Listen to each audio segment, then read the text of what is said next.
Good morning and welcome to Nairobi.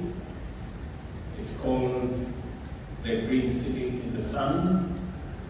Welcome to Kenya and welcome to the Africa Climate Summit.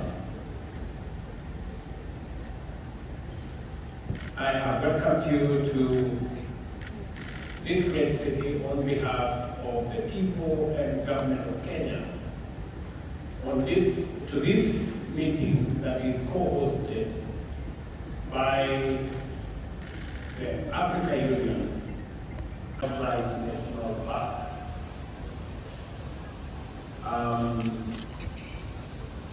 We keep the wildlife in the park because we have a fence. But sometimes, as nature would be, they will get away from their fence. So, while you are doing your morning walk, you might encounter a lion. It is not tame, it is wild. Let me also inform you that Nairobi is the home of the United Nations Environmental Forum, the only UN agency headquarters in the global south. So, discussing matters of environment, we are in the world city. If you need any referencing, the UN is right here. Let me also volunteer some additional information that Kenya, a few kilometers from where you're sitting, scientists, including myself as a scientist, discovered and located the earliest remains of man on Earth. In other words, this is where humanity began. Before humans went all over the place, in Europe, America, and Asia, and the rest of our continent, this is where we all began. And therefore, allow me to welcome you home.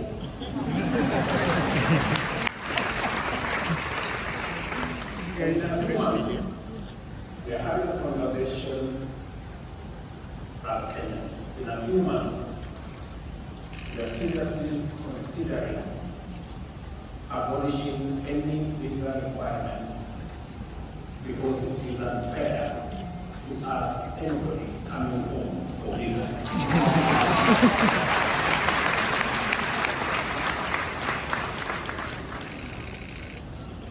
I welcome all the delegates who responded positively to Africa's call to gather at this inaugural Africa Summit.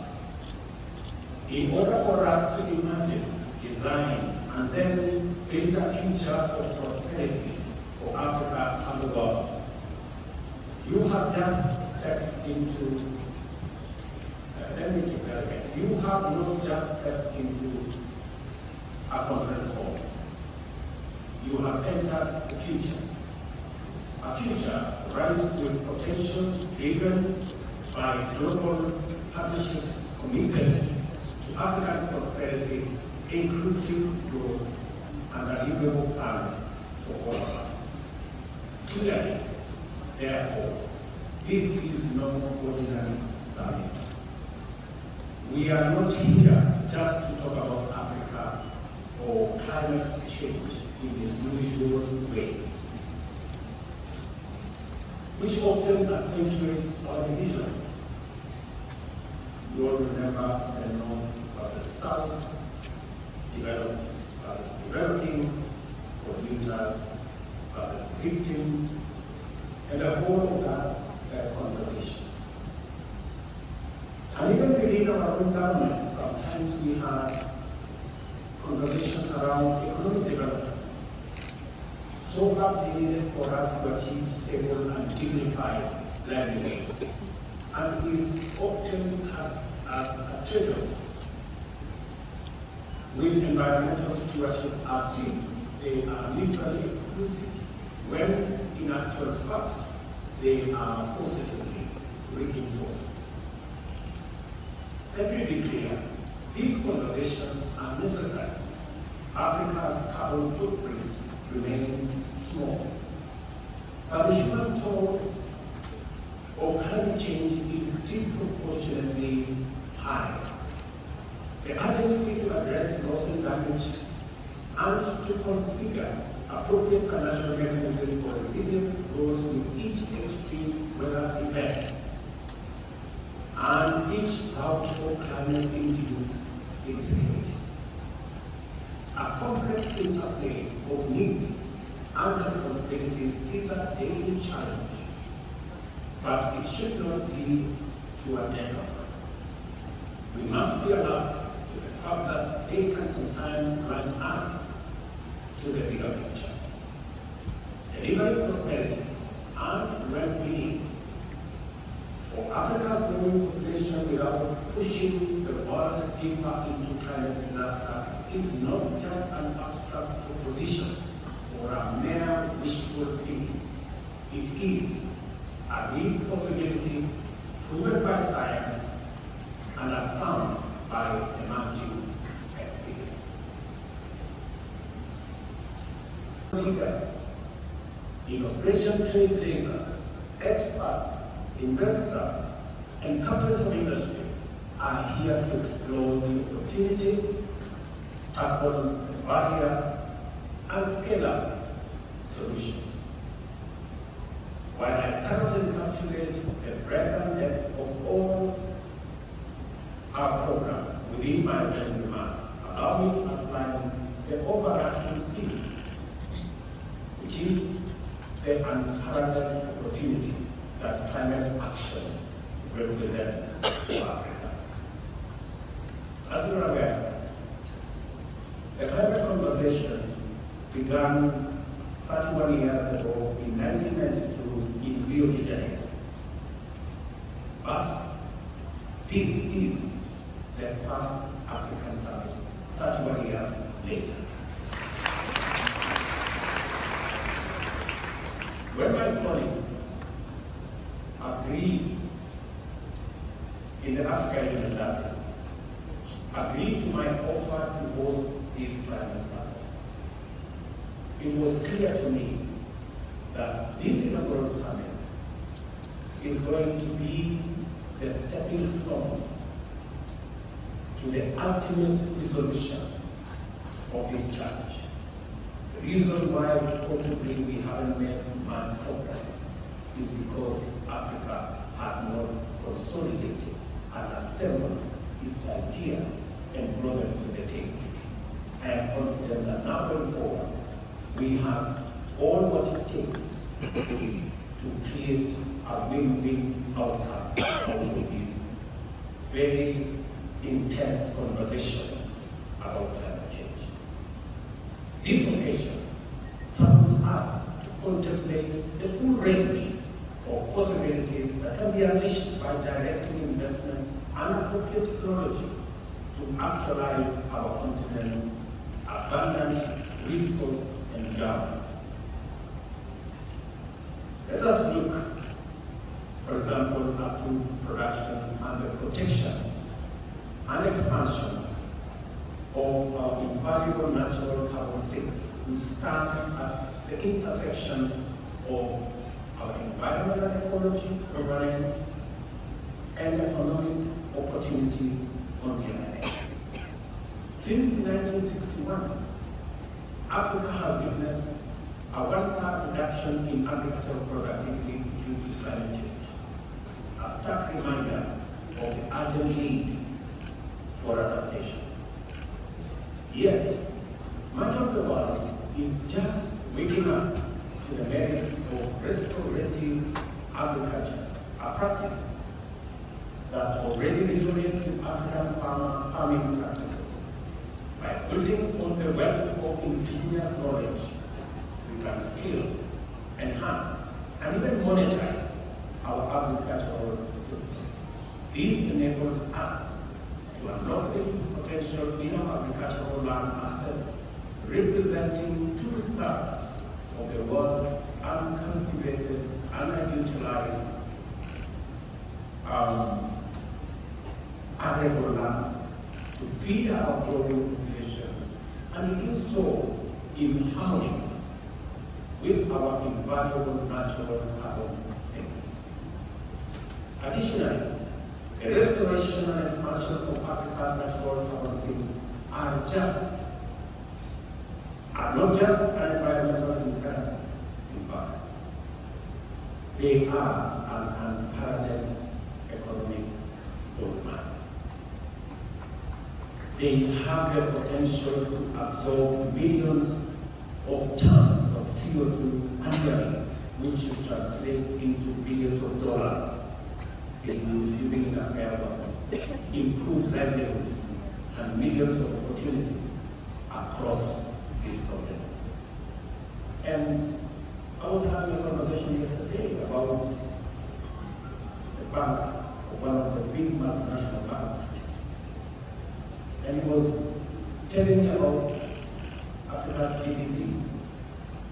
And GDP is about assets, it's about what we have. We have the carbon sinks that serves the world, cleans our environment, acts as sequestration of carbon that is produced by us. But we get nothing for it. It's not anywhere in our balance sheet.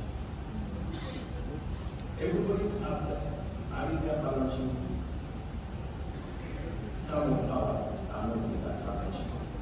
The day we put our whole assets in our balance sheet, we will know that we are very well contributed.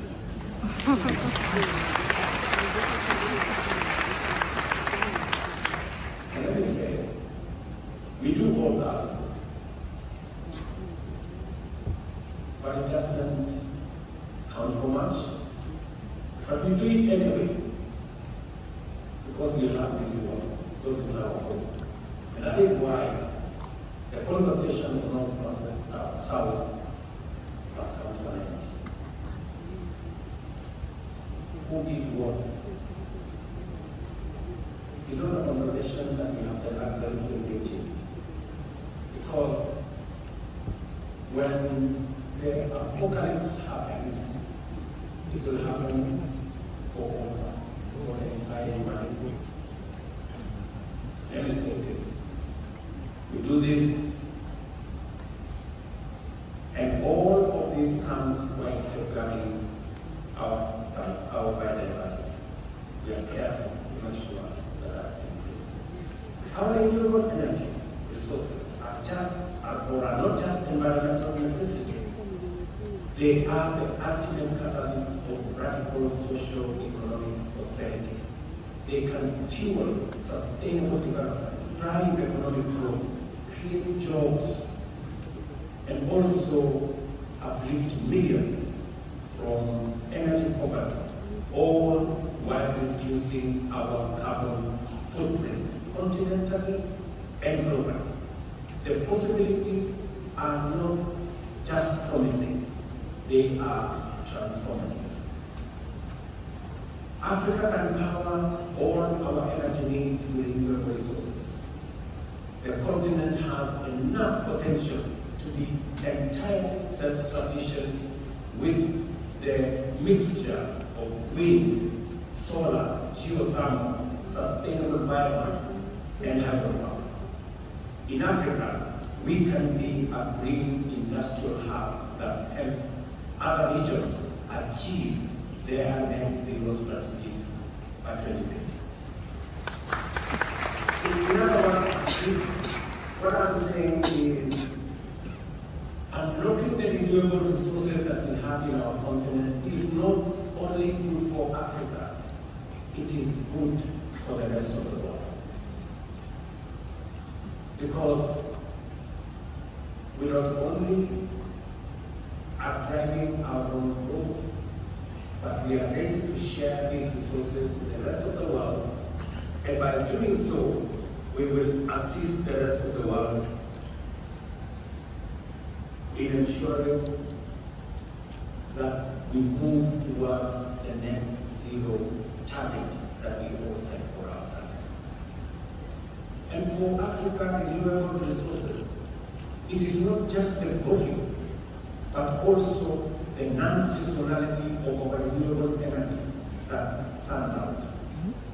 The nearly year-round sunshine makes Africa's solar potential particularly unique, perfectly suited to industrial energy demands, something that is challenging in other areas, especially in temperate climates.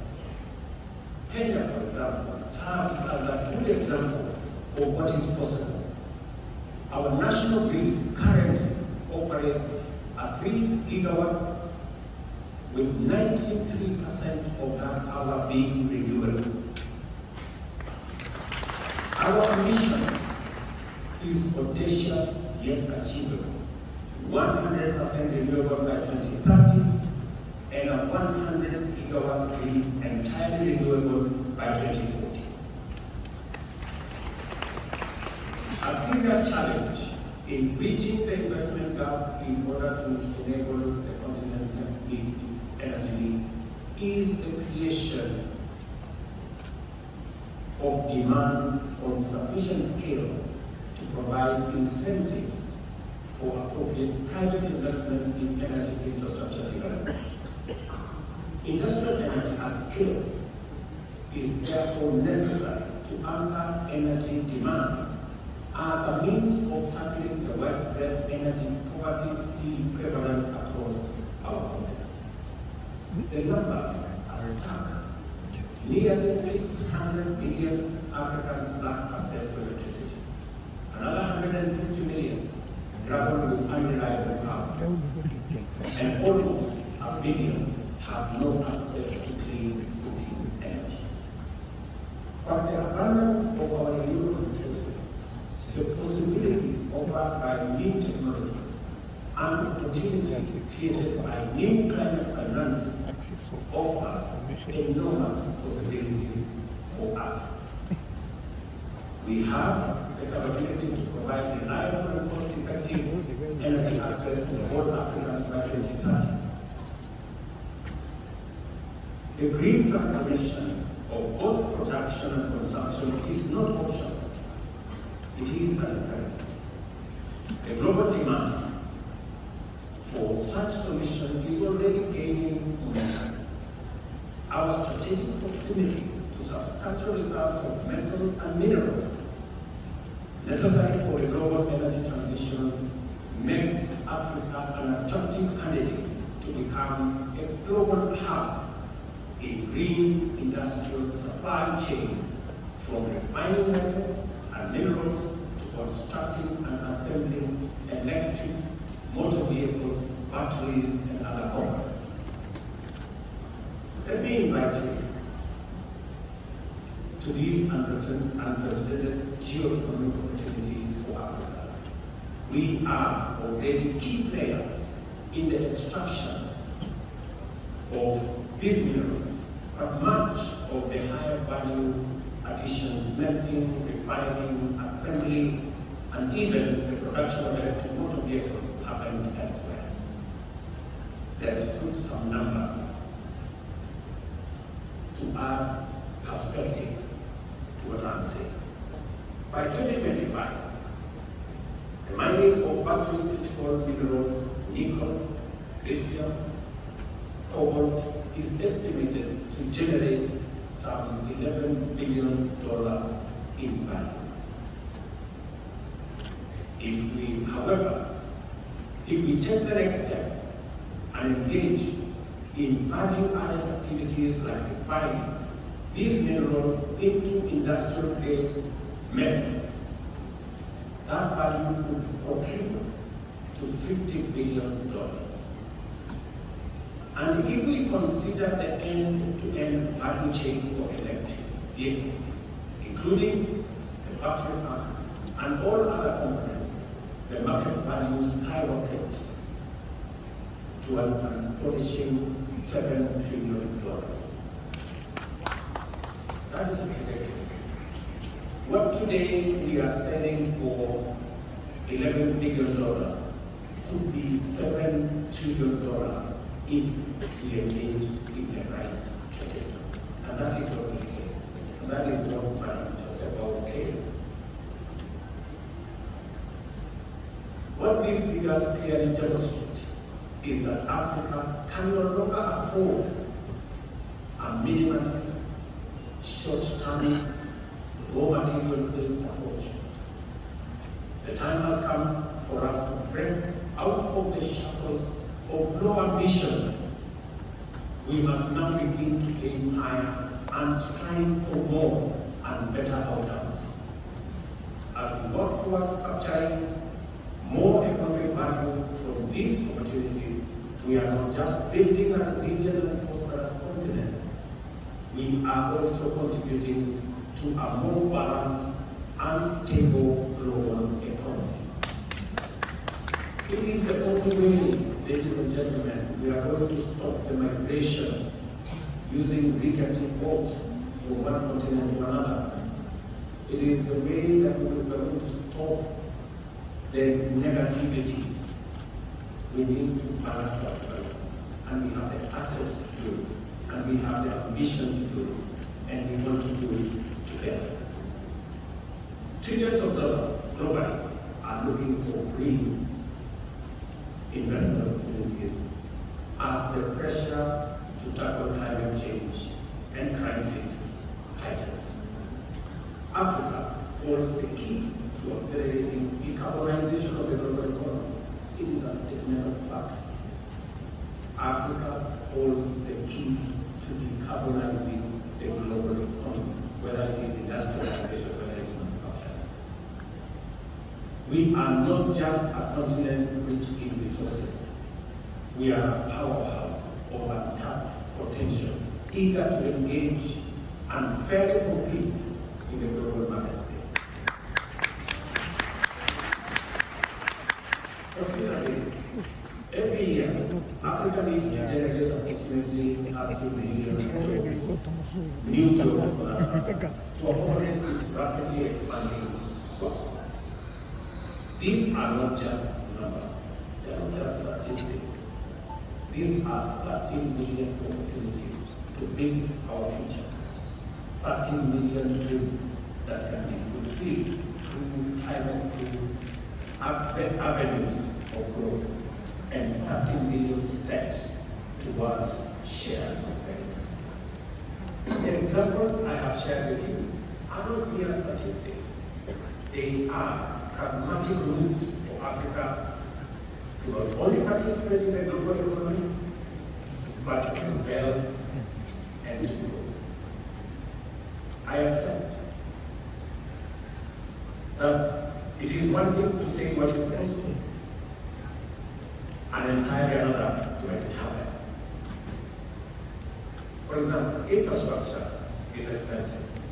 It needs finance and finely tuned policies to attract investors. It needs technical know-how and agile institutions.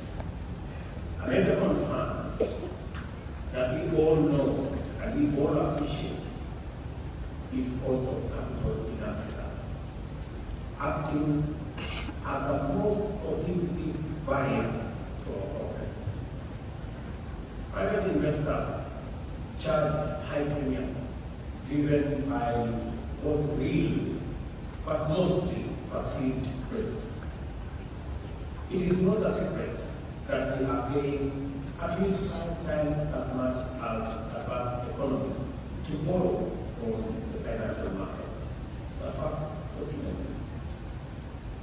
Like many of us, a few years ago, I would have believed the challenges were too great and the barriers too high.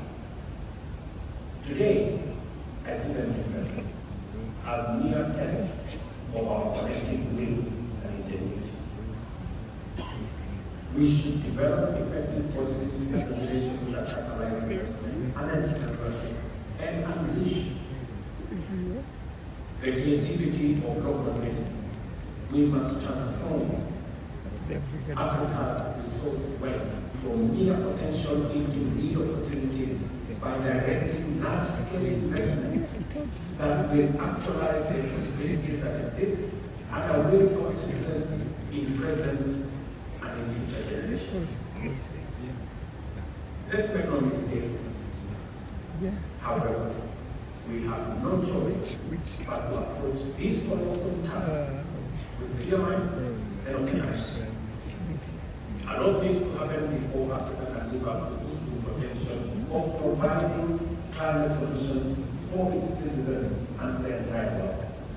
Over the next few days, I have no doubt that African leaders seated here and our friends from elsewhere will be open, honest, and direct about what we can do and bring to the table and what the type of the collaboration we need from our global partners.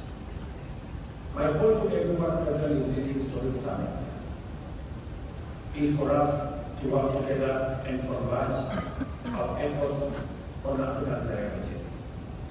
I urge everyone to make a contribution to our generation's unprecedented and highly consequential endeavor to catalyze climate action in a spirit of candor, collaboration, and courage. Let us imagine a pathway for different financial structures that can deliver on Africa's goals. Let us commit to invest in viable solutions presented by renewable energy, green industrialization, climate-smart agriculture, and nature conservation. I am confident that we are all inspired by the possibilities before us and galvanized by the demands of this critical time to engage productively, collaborate successfully, and conclude the African Summit with an heroic declaration on green growth and climate finance agenda that will commit us to pursue a climate-positive path to propel Africa's economy and promote job creation in a manner that limits our emissions and aids global decarbonization efforts. Excellencies, ladies and gentlemen, friends, this summit is a moment to imagine a bold and radically affirmative African future. We are here to envision a continent that links markets and connects resources with demand, unlocking massive economies of scale, a continent that offers an economic backbone for a decarbonized world, a continent that thrives and shapes climate-proof future for all.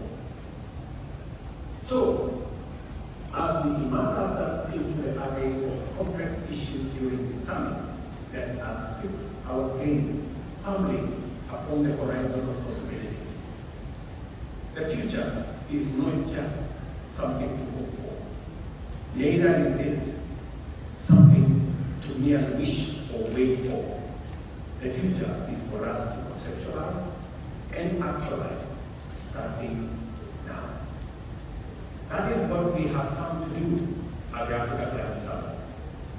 Welcome to the future.